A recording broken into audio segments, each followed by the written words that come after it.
अस्सलाम वालेकुम फ्रेंड्स। उम्मीद है आप सब खैरियत से होंगे। जैसा कि आप जानते हैं इस चैनल पर CSS के पास पेपर्स को सॉल्यूशन अपलोड किया जाता है। ये है federal public service commission FPSC CSS का पब्लिक एडमिनिस्ट्रेशन का पेपर जो कि साल 2020 का है।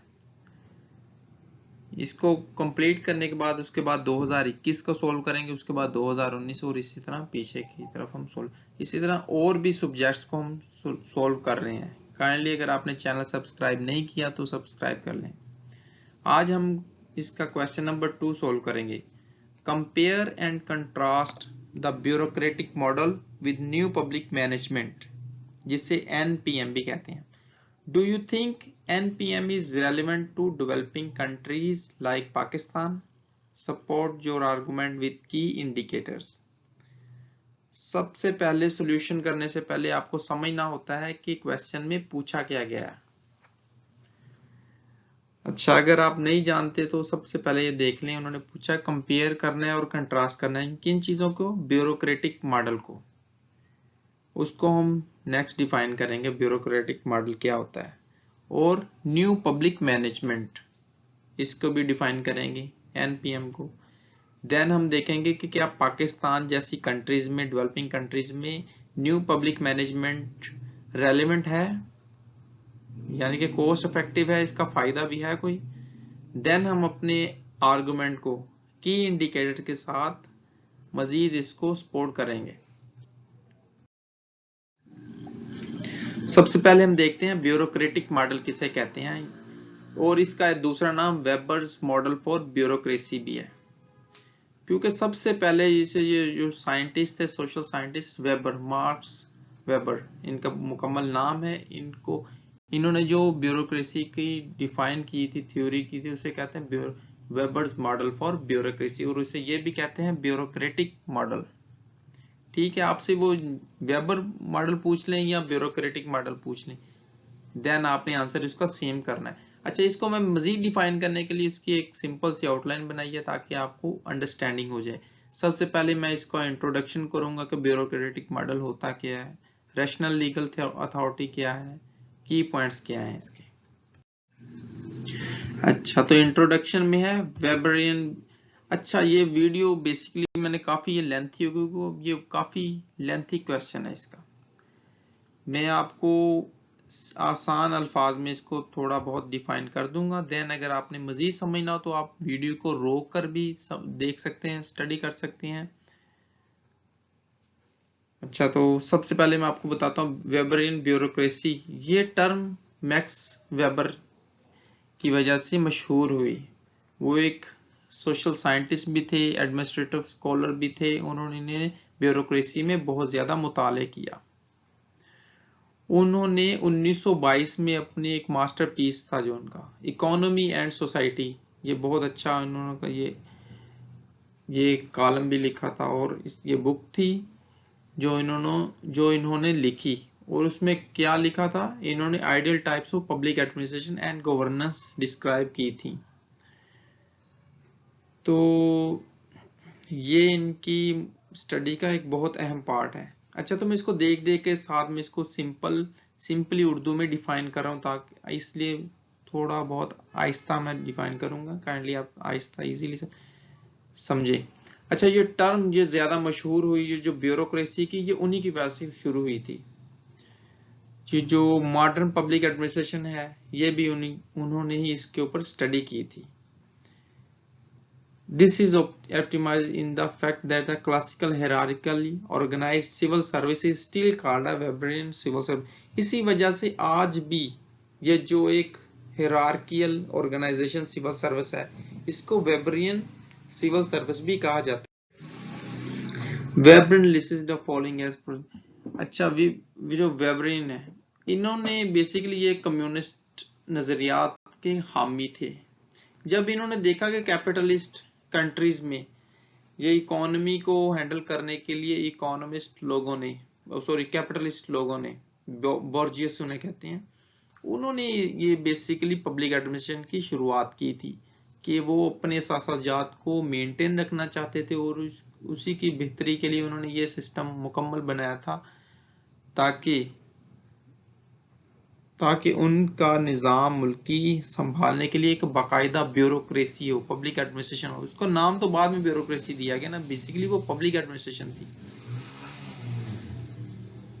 और जैसे जैसे वो पॉपुलेशन बढ़ती रही, निज़ाम बढ़ता रहा, पब्लिक एडमिनिस्ट्रेशन का स्कोप भी बढ़ता रहा। This resulted in public demands for a new administrative system that treated all humans equally. Weber's ideal bureaucracy is characterized by the following. अच्छा, उन्होंने कहा जब ये मुकम्मल ये बन गई, जैसे जैसे लोगों को शऊर आता गया, उन्होंने एक मजीद डेवलप्ड और ज्यादा वेल ओरिएंटेड, जिसमें तमाम ह्यूमंस को इक्वली बेसिस पर ट्रीट किया जाए, ऐसी पब्लिक एडमिनिस्ट्रेटिव बनाई जाए। तो वेबर ने एक आइडियल ब्यूरोक्रेसी बताई कि ये होगी आइडियल ब्यूरोक्रेसी। उनके उसकी करैक्टरिस्टिक्स भी बताई जो कि फॉलोइंग है। ये आपने पॉइंट्स लाजमी नोट डाउन करने हैं और इन्हें याद रखना है। अच्छा, सबसे पहले हिरार्कियल ऑर्गेनाइजेशन, वो ऑर्गेनाइजेशन हिरार्कियल हो, यानी कि एक तरतीब से ऊपर एक बड़ा फर्द हो, उसके नीचे उससे छोटा अमला हो, उससे मजीद छोटे, इसी तरह नीचे के ये पावर्स अथॉरिटी डिक्रीज होती रहे, इसे कहते हैं हिरार्की। हिरार्कियल ऑर्गेनाइजेशन हो, delineated lines of authority with fixed areas of activity। delineate मतलब कि जो भी अथॉरिटी एक ऑर्गेनाइजेशन को दी जाए, उसे एक एरिया डिफाइन कर दिया जाए कि उसने उसी एरिया में एक्टिविटी करनी है, उसके बाहर वो नहीं जा सकता। Action taken on the basis of and recorded in written rules. अच्छा, वो जो पब्लिक एडमिनिस्ट्रेशन होगी, ब्यूरोक्रेसी होगी, वो जो एक्शन करेगी वो किस बुनियाद पर करेगी? सिर्फ और सिर्फ रिटन रूल्स के ऊपर। जो इन्हें बाकायदा रूल्स दिए जाएंगे, सिर्फ उन्हीं के मुताबिक काम करेगी, अदरवाइज वो खुद से कुछ नहीं करेगी। Bureaucratic officials with expert training. अच्छा, जो ब्यूरोक्रेटिक ऑफिशियल्स होंगे, जो अफसर होंगे, इनकी बाकायदा ट्रेनिंग की जाएगी। Rules implemented bye neutral officials. जो न्यूट्रल ऑफिशियल्स हैं वो रूल्स बनाएंगे कि ब्यूरोक्रेसी किस तरह रन की जाएगी, ब्यूरोक्रेट्स किस तरह काम करेंगे।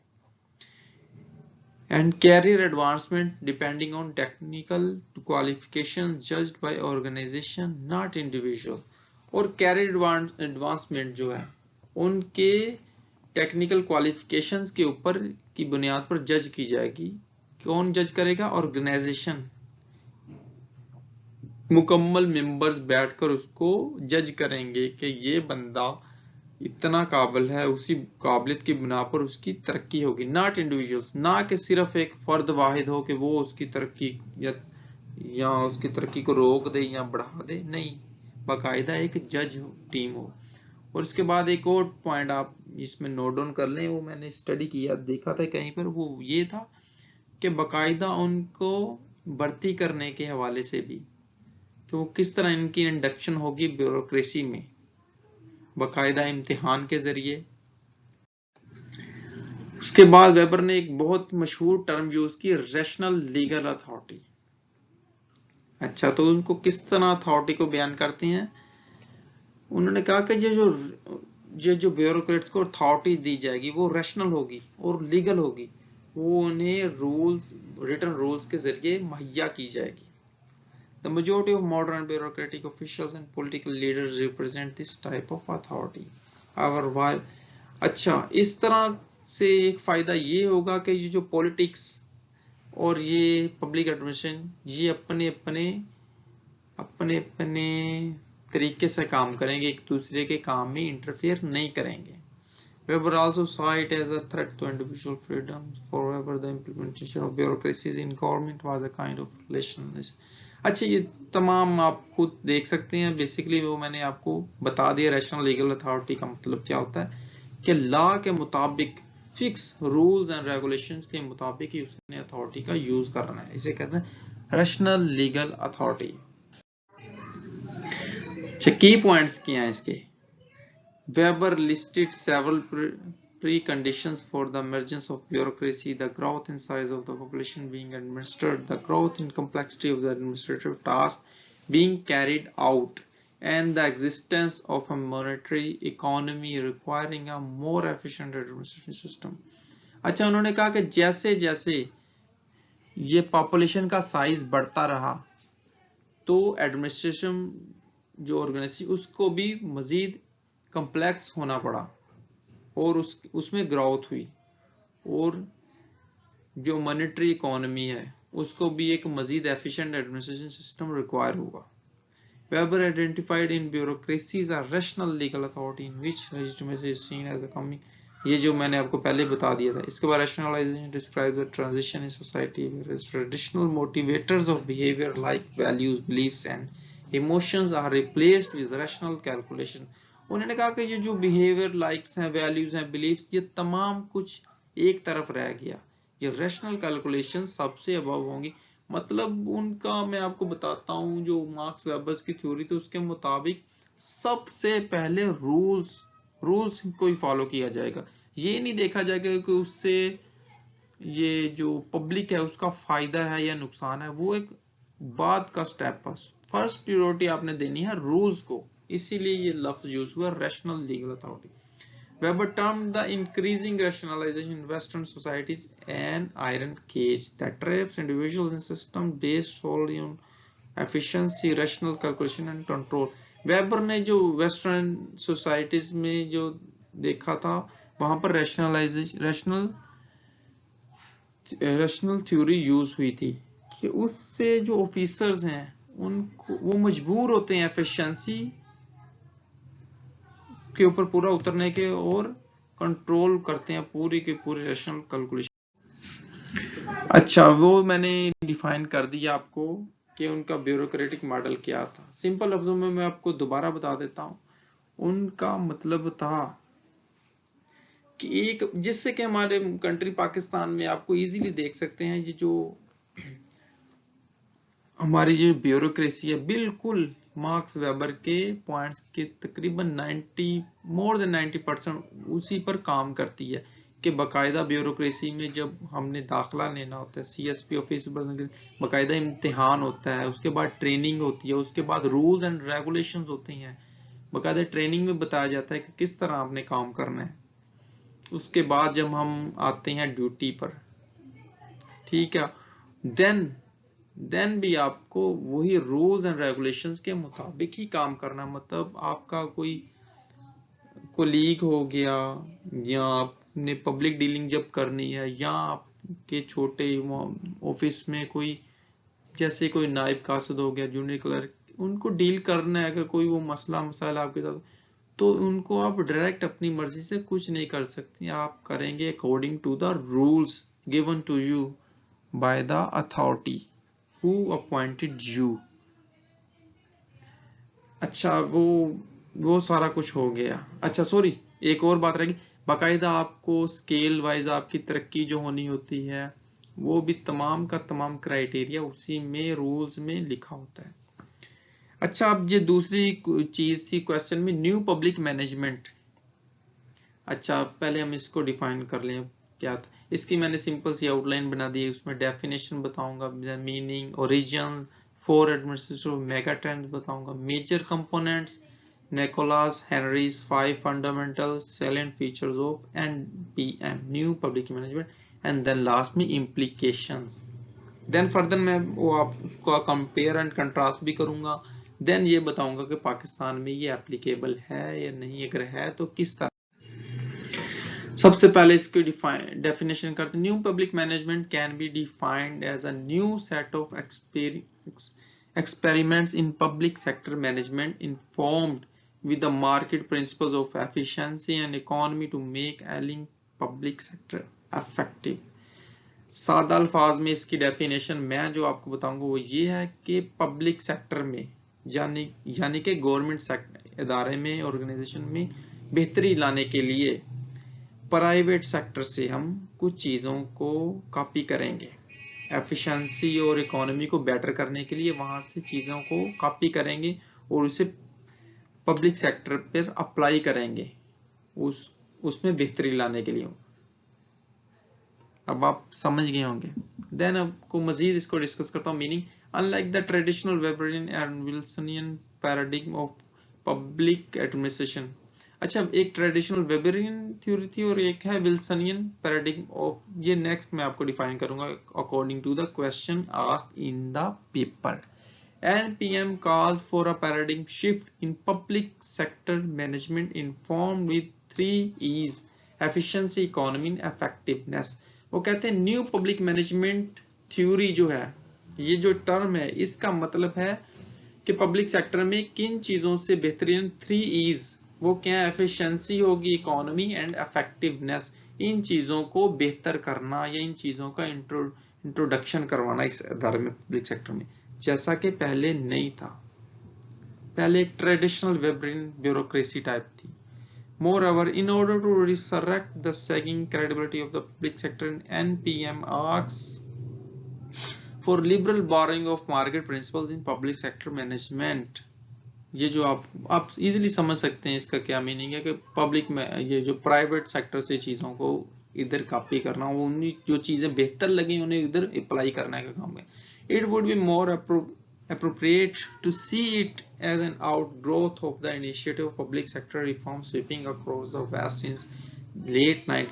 वो कहते हैं 1980s तक वेस्ट में भी ये मजीद तनज़ली का शिकार हो रहा था public sector. Christopher hood considers NPM as a marriage of opposites, of which one partner being the new institutional economics while the other is a set of successive waves of business type managerials। Christopher hood जो basically इसके ऊपर उन्होंने बहुत काम किया, वो कह रहे हैं ये इस तरह के जैसे कि दो ऑपोजिट्स के आपस में मैरिज हो गई हो। In sum, the NPM portrays an image of a public administration informed with minimum government, debureaucratization, decentralization, market orientation of public services, privatization, performance measurement and so on। वो कहते हैं सिंपल फार्म में अगर इसे हम बयान करते, पब्लिक एडमिनिस्ट्रेशन, ये जो न्यू पब्लिक मैनेजमेंट है, ये इसने गवर्नमेंट को डी ब्यूरोक्रेटाइजेशन किया, डिसेंट्रलाइज किया, market orientation of public service कर दी, प्राइवेटाइजेशन मुतारफ करे और परफॉर्मेंस मेजरमेंट भी की। ओरिजिन्स कब हुई उसकी, ये बेसिकली 1990s में हुई। That gathered much momentum, reinventing movement and government discourse in 1990। The origin can be traced back to reform measures in the West to be more specific। अच्छा, ये एक ऑर्गेनाइजेशन थी, इकोनॉमिक कोऑपरेशन एंड डेवलपमेंट, ये यहाँ से इसकी इब्तिदा हुई 1990 में। Christopher Hood has shown that emergence of NPM coincided with 4 administrative megatrends। Christopher hood वो कहते हैं कि NPM की इमरजेंसी हुई ये 4 एडमिनिस्ट्रेटिव मेगा ट्रेंड्स के साथ एक कोइंसिडेंटली हुई। वो कौन सी थी? Changing trend in government growth, government के ग्रोथ में एक चेंज लाया जाए। Shifting towards administrative reform, administrative reforms में एक तब्दीली आ गई, शिफ्ट आ गई। डेवलपिंग ऑटोमेशन, डेवलपिंग ऑटोमेशन होगी, इंटरनेशनलाइजेशन की वजह से भी। मेजर कंपोनेंट्स इसके क्या हैं पीएम के न्यू पब्लिक मैनेजमेंट के हैं? वो है hands on professional management in public sector. Public sector में प्रोफेशनल मैनेजमेंट पर स्पेशलाइजेशन हुई। Explicit standards and measures of performance, performance के जो मेजरमेंट, जो पैमाने थे वो वाजे हुए। Greater emphasis on output control, जो नतीजा अखज करने पर ज्यादा जोर दिया गया कि भाई परफॉर्मेंस दो, performance. Shift to disaggregation of units in the public sector, public sector में डिसएग्रीगेशन की गई यूनिट्स की, इसमें तब्दीली लाई गई। Shift to greater competition in public sector, public sector में एक ग्रेटर कंपटीशन होगा, उसमें भी तब्दीली होगी, कंपटीशन को किसी और नजरिए से देखा गया। Stress on private sector style, private sector style पर भी जोर दिया गया। Stress on greater discipline and parsimony in resource use, greater discipline, नज़्म ज़ब्त पर भी जोर दिया गया और रिसोर्स के बेहतर यूज पर भी ध्यान ज्यादा दिया। निकोलो हेरसियो, उन्होंने अपने 5 फंडामेंटल्स दिए, वो क्या? Alertness, agility, adaptability, alignment, accountability. ये टाइम बहुत हो गया, इसके लिए मैं नोट कर रहा हूँ। सेलेंट फीचर्स क्या थे इसके? Revamping of organisation structure, empowerment of citizens, greater autonomy for public sector में। जिस तरह प्राइवेट सेक्टर में होता है उसी तरह ये बेसिकली ये चीजें तमाम की तमाम प्राइवेट सेक्टर में सिटीजंस को बेसिकली कस्टमर्स की तरह ट्रीट किया गया। Application of performance measurement technique, disaggregation of public bureaucracy, cost cutting, goal orientation, use of quasi markets and contracting out technique, emphasis on managerial support service, organizational and spatial decentralization. Implications क्या हुई वो ये reorganization and downsizing of government, वो किस तरह worked on superficial level, claim of economy sound hollow, promoting public good, claim of universal applicability, managerialism, adoption of private sector styles of management practices, customer driven administration। अच्छा, तो last में मैं दोबारा इन questions को देख लूं क्या क्या उन्होंने पूछे। Compare and contrast bureaucratic model with new public management. अच्छा, तो आप ये जैसा कि आप इसकी डेफिनेशन आपको पीछे डिफाइन कर चुका हूं कि ब्यूरोक्रेटिक मॉडल क्या होता है कि एक हायरार्की के थ्रू मैनेजमेंट करना, स्ट्रिक्ट करना, सबसे पहले रूल्स को फॉलो करना, कस्टमर्स यानी कि सिटीजंस सेकंड प्रायोरिटी होना। जबकि न्यू पब्लिक मैनेजमेंट ये जस्ट प्राइवेट सेक्टर की तरह है, इसमें सिटीजंस को जस्ट लाइक कहा गया है कि ये कस्टमर्स हैं। तो इससे आप अंदाजा लगा सकते हैं कि न्यू पब्लिक मैनेजमेंट कितनी ज्यादा इफेक्टिव है, इसमें बहुत ज्यादा बेहतरी है, ये गोल ओरिएंटेड है।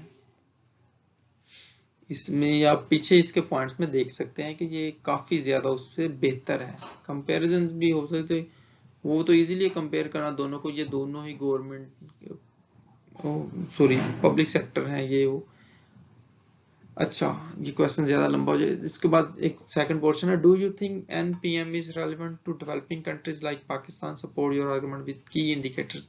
अच्छा, बिल्कुल ये पाकिस्तान में एप्लीकेबल है और खास तौर पर अब पाकिस्तान में इस पर बहुत ज्यादा हो रहा है, ये तो काफी अरसे से इस पर काम हो रहा है। अच्छा, इसमें जो की इंडिकेटर्स हैं वो आपको बता दो। बजट कट्स हो रहे हैं, अकाउंटेबिलिटी फॉर परफॉर्मेंस हो रही है, प्राइवेटाइजेशन हो रही है, customers one stop shops case management, इस तरह हो रहा है। अब तो मैं अब देख रहा था ये जो हमारे सेशन कोर्स हैं वहां पर भी उन्होंने बकायदा अपनी वेबसाइट भी बना दी है। और केस मैनेजमेंट ये मैंने ये वर्ड इधर देखा तो उधर उन्होंने केस मैनेजमेंट भी के बंदा ऑनलाइन देख सकता है अपना। डिसेंट्रलाइजेशन कर दी गई, strategic planning and management, separation of provision and production, competition हो गया है, performance measurement, change management style, contracting out कर दिया गया है, फ्रीडम टू मैनेज, फ्लेक्सिबिलिटी जिसे कहते हैं, improved accounting, personal management, user charges, separation of politics and administration, इस पर अभी काम हो रहा है। इसमें काफी ज्यादा ये काम हो रहे हैं, ये तो जस्ट ये इंडिकेटर्स बताए हैं मैंने। Improve financial management, more use of information technology, सबसे इंपॉर्टेंट ये लास्ट वाला है इंफॉर्मेशन टेक्नोलॉजी, इसका बहुत ज्यादा स्कोप है। यही बेसिकली न्यू पब्लिक मैनेजमेंट की जान है और इसमें इसने बहुत ज्यादा अपडेट कर दिया, इसने बहुत ज्यादा इसमें तरक्की आ चुकी सिर्फ और सिर्फ इसी वजह से। लास्ट में मैं आपसे फिर कहूंगा थैंक यू ये वीडियो देखने के लिए, ये काफी लेंथी है। अगर आपने चैनल सब्सक्राइब नहीं किया तो काइंडली सब्सक्राइब कर लें ताकि आपको नेक्स्ट वीडियोस और नेक्स्ट सोल्व क्वेश्चन आपको मिल इंशाल्लाह। नेक्स्ट बाकी क्वेश्चन ये 10 मैक्सिमम 10 या 15 मिनट के होते हैं, जबकि ये क्वेश्चन काफी लेंथी था। अगर इसको इस तरह डिफाइन ना करता देन आपको इसकी जरा भी हाउ नाउ नहीं होनी थी। पहले तो मैंने सोचा कि ये क्वेश्चन स्किप कर दूं, फिर मैंने कहा कि नहीं भाई ये मैंने तमाम पूरे का पूरा ये क्वेश्चन पेपर सोल्व करना है, इंशाल्लाह वो भी सोल्व कर दूंगा। Thank you, Allah Hafiz.